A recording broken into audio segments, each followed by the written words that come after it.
और एक बार फिर से आपको बता दें, उत्तर प्रदेश से जो बड़ी खबर सामने आ रही है, उत्तर प्रदेश में धर्मांतरण कराने वाले बड़े रैकेट का भंडाफोड़ हुआ है।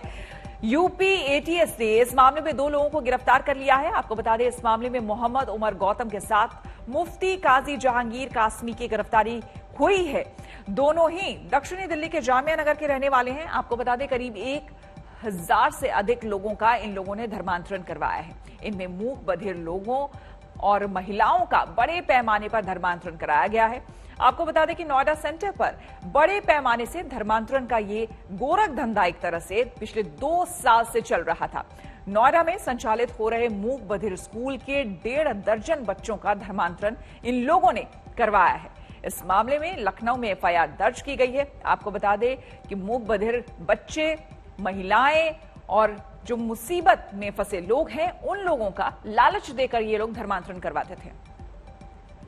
कि विभिन्न गैर मुस्लिम मूक बधिर महिलाओं, बच्चों एवं अन्य कमजोर वर्गों के लोगों का वृहद स्तर पर सामूहिक धर्म परिवर्तन कर रहे हैं। उमर ने यह बताया पूछताछ में कि उन्होंने अभी तक लगभग 1000 गैर मुस्लिम लोगों को मुस्लिम धर्म में परिवर्तित कराया है तथा बड़ी संख्या में उनकी मुस्लिमों से शादी कराई गई है। उमर एवं उसके सहयोगियों द्वारा धर्म परिवर्तन हेतु इस्लामिक दावा सेंटर, जो जोगाबाई एक्सटेंशन जामिया नगर में है, वहां से इस संस्था का संचालन किया जाता है, जिसका मुख्य उद्देश्य गैर मुस्लिमों का धर्म परिवर्तन कराना है। इस कार्य हेतु इसके व इसकी संस्था के बैंक खाताओं में तथा अन्य माध्यमों से भी भारी पैसे उपलब्ध कराए जाते हैं। इस कार्य हेतु विदेशों से भी फंडिंग की जाती है, जिसका उपयोग धर्मांतरण हेतु किया जाता है। उमर के बहुत सहयोगी हैं, जिनमें से मुफ्ती काजी जहांगीर आलम, निवासी 23/1 4th floor, village Jogabai, Jamia Nagar, Nai Delhi, जो धर्मांतरण में इस आपराधिक षड्यंत्र में सहयोगी है, के द्वारा धर्मांतरण से संबंधित प्रमाण पत्र, विवाह की प्रमाण पति विधि विरुद्ध ढंग से तैयार कराए जाते हैं। यह भी प्रकाश में आया है कि Noida deaf society, Noida centre, sector 117, जनपद गौतम बुद्ध नगर, जो कि मूक और बधिरों का रेसिडेंशियल स्कूल है, तथा अन्य मूक बधिर स्कूल के वल्नरेबल छात्रों को अवैध रूप से विभिन्न प्रकार का प्रलोभन, जैसे नौकरी, शादी आदि देकर इस्लाम धर्म में शामिल कराया जाता है। इस संबंध में जो छात्र हैं, उनके परिजनों को इसकी कोई भी जानकारी नहीं होती। अयोध्या में भव्य राम मंदिर निर्माण का जिम्मा जिस ट्रस्ट को मिला है, वही एक बार फिर से विवादों में घिर गया है। ये मामला भी जमीन सौदे को लेकर है। आरोप यह है कि ट्रस्ट ने 20 लाख की जमीन को बीजेपी के नेता से 2.5 करोड़ में खरीदी। राम सकल गुण धाम की ये रामायण है, पुण्य कथा श्री राम की। राम जन्म स्थान पर मंदिर निर्माण का काम जैसे जैसे तेज होता जा रहा है, अयोध्या में विवादों की पोटली वैसे ही खुलती भी जा रही है। पहले एक जमीन का झमेला खत्म भी नहीं हुआ था कि एक बार फिर ट्रस्ट घिर गया। जिस ट्रस्ट के हवाले भव्य मंदिर निर्माण का जिम्मा है, वही फिर से एक और जमीन खरीद के मामले में आरोपों के कटघरे में है। कांग्रेस का आरोप है कि यूपी में बीजेपी के मेयर ऋषिकेश उपाध्याय के भतीजे दीप नारायण ने जिस जमीन को महंत देवेंद्र नाथ से 20 फरवरी 2021 को 20 लाख रुपए में खरीदी थी, उसी जमीन को 11 मई 2021 को राम मंदिर निर्माण ट्रस्ट को 2.5 करोड़ में बेच दी। कांग्रेस का आरोप है कि बीजेपी नेता धर्म, आस्था और विश्वास को बेचकर मुनाफे की लूट कर रहे हैं। रावण के चारणों की, मैं फिर दोहराता, रावण के चारणों की बस इस चंदे की लूट पर ही नजर है। चंदा जीवी, चंदा खोर ये लोग भगवान और भारतीयों की आस्था को धोखा दे उसे लूट रहे हैं। राम नाम की पर एकत्रित हुए हजारों करोड़ के चंदे की इस लूट में अब भाजपाई नेता शामिल हैं।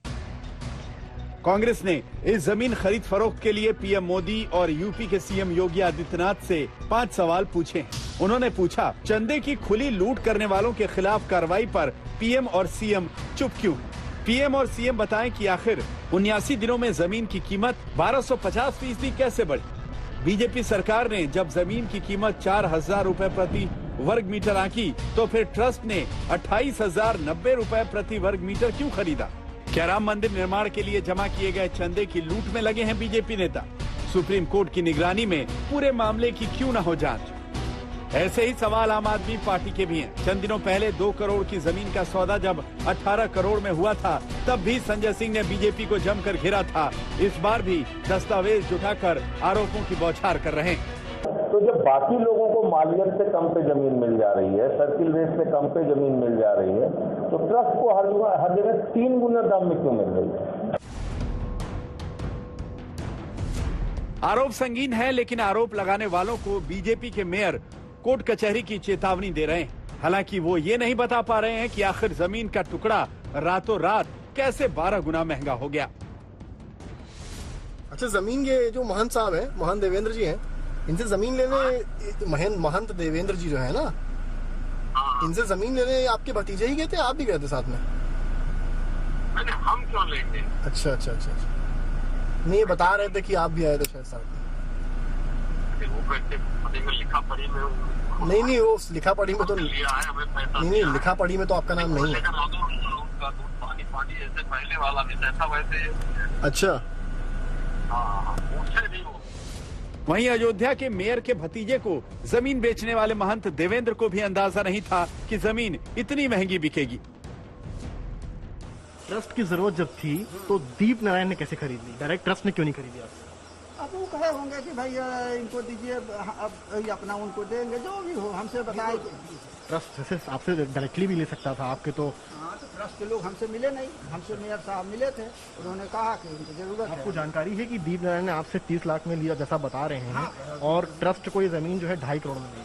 हाँ, ये हमको नहीं जानकारी, आपसे सुन रहा हूँ, गलत किए। इससे पहले राम मंदिर ट्रस्ट के 18 करोड़ वाले जमीन सौदे में अहम किरदार रहे हरीश पाठक को लेकर भी नए खुलासे हो रहे हैं। बस्ती में ये आलीशान कोठी हरीश पाठक की ही है।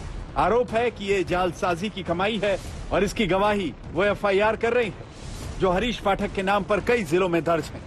अयोध्या से समर्थ श्रीवास्तव और बस्ती से संतोष कुमार के साथ आज तक ब्यूरो। योग दिवस पर देश के हिमवीर यानी कि ITBP के जवानों ने जबरदस्त हौसला दिखाया। गलवान घाटी से पेंगोंग 100 तक ITBP के जवानों ने योग किया। लद्दाख में 14,000 से 18,000 तक के फीट की ऊंचाई पर अलग अलग जगहों पर बर्फ की फुहारों के बीच हिमवीरों ने योग से सबको हैरान कर दिया।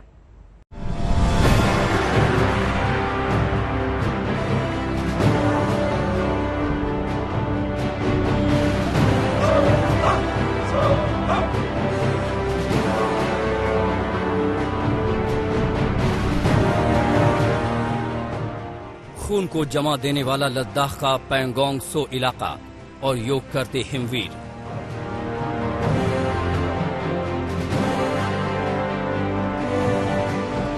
चारों तरफ बर्फ ही बर्फ है, आसमान से भी बर्फीली फुहारें गिर रही हैं।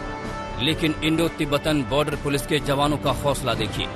दुर्गम परिस्थिति में न सिर्फ देश की रखवाली कर रही हैं, बल्कि अंतर्राष्ट्रीय योग दिवस पर पूरी दुनिया को योग का संदेश भी दे रहे हैं।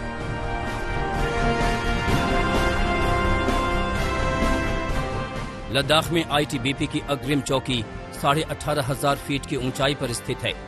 ऊंची चोटी पर हिमवीरों का ऊंचा हौसला देखते ही बनता है। इतनी विषम परिस्थितियों में रहने के लिए योग हमारी दैनिक क्रिया का एक अभिन्न अंग बन चुका है।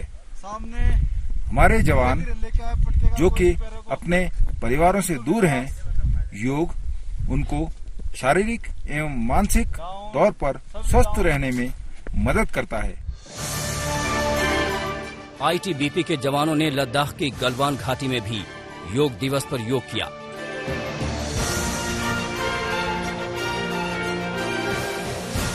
ये तस्वीर यकीनन चीन की आंखों को खटका रहा होगा। जिस गलवान घाटी में भारतीय जवानों ने चीन के धोखे का मुंहतोड़ जवाब दिया था, उसी गलवान घाटी में हिमवीर योग करते हुए ये बताते हुए कि संकट में वीर अपना चरित्र नहीं बदले, योग देश की रगों में दौड़ता है।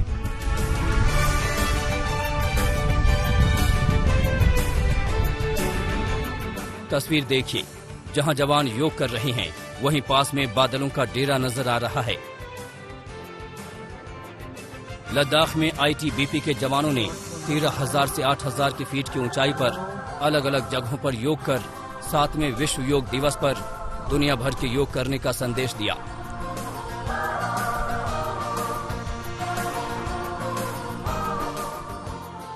अब अरुणाचल प्रदेश की तस्वीर देखिए।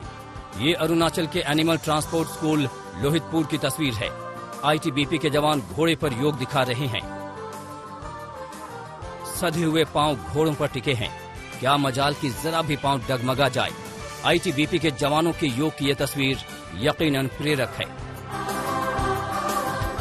आईटीबीपी के जवानों ने अरुणाचल में बॉर्डर आउटपोस्ट पर भी योग किया।